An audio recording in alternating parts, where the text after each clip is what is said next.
পিকে হলদার আপনার ভারতে গ্রেপ্তার হলো, হাজার হাজার কোটি টাকা লুটপাট করে পাঠালো।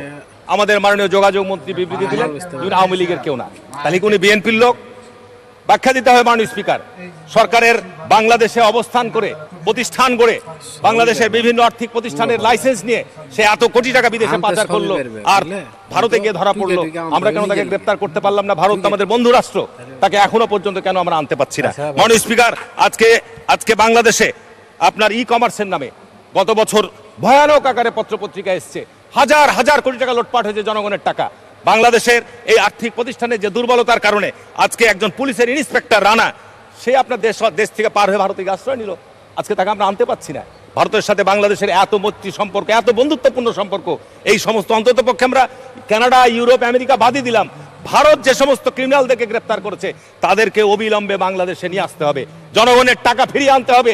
রাষ্ট্রীয় কোষাগার থেকে যে সমস্ত টাকা লুটপাট হয়েছে সেই সমস্ত টাকা আজকে অবশ্যই ফিরিয়ে আনতে হবে। মাননীয় স্পিকার, আমরা কেন বলছি এই কথাগুলো আমি কিন্তু আমার জায়গা থেকে নয়। কিছুক্ষণ আগে আমার যে মহিলা সদস্য বললেন যে আমরা দুর্গন্ধ ছড়াচ্ছি না, আমরা সুগন্ধ ছড়াচ্ছি। সত্যিকার অর্থে যদি এই জায়গাগুলোকে আমরা শক্তিশালী করতে পারি তাহলে অবশ্যই আমি বলবো যে বাংলাদেশের অর্থনীতি ভিত মজবুত হবে। আজকে যে কথাগুলো এসছে মাননীয় স্পিকার, যে আজকে আমাদের প্রকল্প ব্যয়, মাননীয় স্পিকার সময় বাড়িয়ে দিবেন।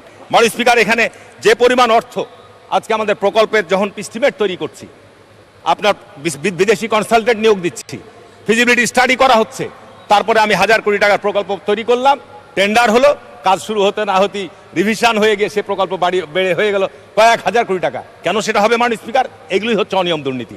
এই কারণে এখানে বলা হচ্ছে দ্বিতীয় সূত্রে যে যেখানে যে পরিমাণ